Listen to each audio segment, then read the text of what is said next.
11e sermon des sermons divers de saint Bernard de Clairvaux, au sujet du double baptême et de la nécessité de renoncer à sa propre volonté. Vous savez, mes frères, car vous tenez fermement la vérité catholique. Vous savez, dis-je, que le Père céleste adopte ceux qui renoncent à Satan en recevant le baptême et les fait passer de la puissance des ténèbres dans le royaume du Fils de sa gloire. C'est ce qu'ils font entendre par cette robe première que le père de famille, les entrailles émues, ordonne à ses serviteurs d'apporter en toute hâte, sans attendre un mot, de prière de la bouche de son fils, un désir de son cœur, et en prévenant même son intelligence de l'abondance de ses bénédictions. En effet, tous, tant que nous sommes, qui avons été baptisés en Jésus-Christ, nous avons été revêtus de Jésus-Christ. Un autre témoin non moins fidèle que celui qui s'exprimait ici nous a dit, en nous parlant de lui, il a donné le pouvoir de devenir enfants de Dieu à tous ceux qui l'ont reçu. Or, ce pouvoir n'est pas un vain et faible pouvoir. Nous avons en effet la certitude que ni la mort, ni la vie, ni les anges, ni les vertus, ni ce qu'il y a de plus haut dans les cieux, ou au plus profond des abîmes, ne pourra jamais séparer de l'amour de Dieu, qui est fondé en Jésus-Christ. Remarquez combien de choses l'apôtre énumère, car ce sont ses propres paroles que je viens de vous faire entendre, sans toutefois nous compter nous-mêmes parmi ces choses.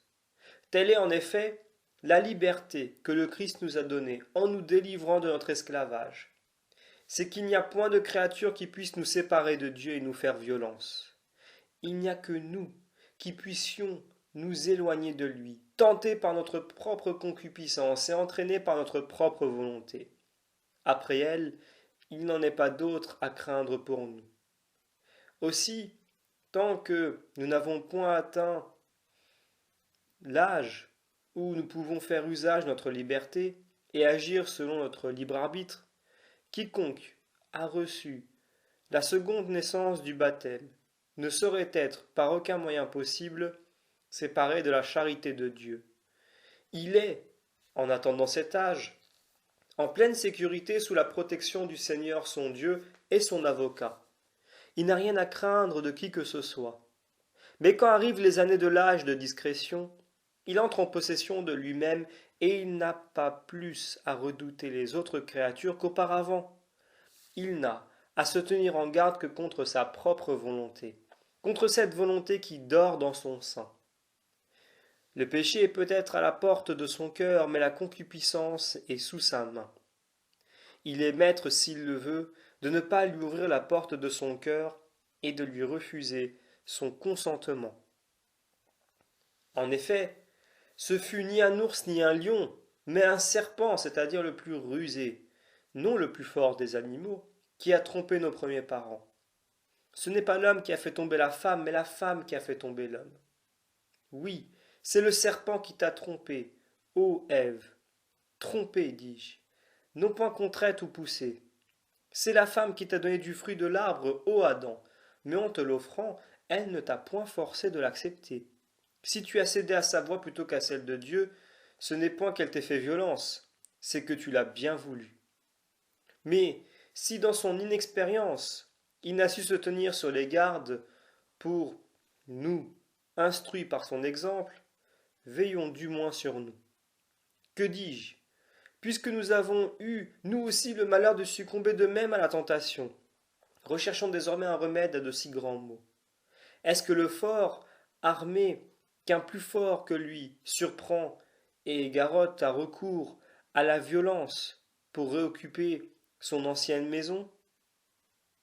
Nullement. Mais il la trouve vide et imprudemment ouverte devant lui. Aussi, ne font-ils pas sur elle avec sept esprits plus forts? Mais il y entre tout simplement, avec cet esprit, plus méchant que lui, il s'y établit sans recourir à la violence. qui lui ouvre la porte sinon notre propre volonté? Il n'en est pas d'autre qui nous remplace sous l'empire des puissances des ténèbres et qui nous soumet de nouveau à celui de la mort. Venez, Seigneur Jésus, oui, revenez maintenant, ô bon Jésus, et chassez une seconde fois celui que nous avons eu la folie de faire rentrer chez nous. Et si vous nous délivrez encore une fois, nous redeviendrons libres. Nous avons renouvelé notre première alliance, nous avons péché contre vous, Seigneur, et nous nous sommes de nouveau asservis aux œuvres de Satan. Nous avons remplacé de nous-mêmes notre coup sous le joug de l'iniquité, et nous nous sommes recondamnés à une malheureuse servitude. Voilà pourquoi, mes frères, nous devons nous faire rebaptiser, renouveler une seconde fois l'alliance avec Dieu, et faire une seconde profession. Ce n'est plus assez maintenant de renoncer à Satan et à ses œuvres. Il nous faut de plus renoncer au monde et à notre volonté propre. Si l'un nous a réduits, l'autre nous a induits dans le mal. Dans le premier baptême, alors que notre volonté propre ne nous avait pas encore fait de mal, il suffisait que nous renoncions à Satan, dont l'envie seule a fait entrer le péché dans le monde et la mort avec le péché par un seul homme, d'où ils sont ensuite passés dans tous les hommes. Mais, depuis que nous avons fait une expérience décisive des charmes d'un monde trompeur et de l'infidélité de notre volonté propre, dans ce que j'appellerais avec raison, et dans un sens parfaitement sage, de second baptême, de notre conversion, nous devons avoir à cœur non pas seulement de refaire notre première alliance, mais encore de la rendre plus forte, en renonçant à nos propres affections. Attachons-nous donc, mes frères bien-aimés, à nous garder purs de toute souillure dans ce monde, car c'est là devant Dieu la seule religion pure et immaculée. Tenons-nous en garde contre notre volonté propre, comme on se garde d'une vipère très mauvaise et très redoutable. Elle seule, en effet, peut désorner, damner notre âme.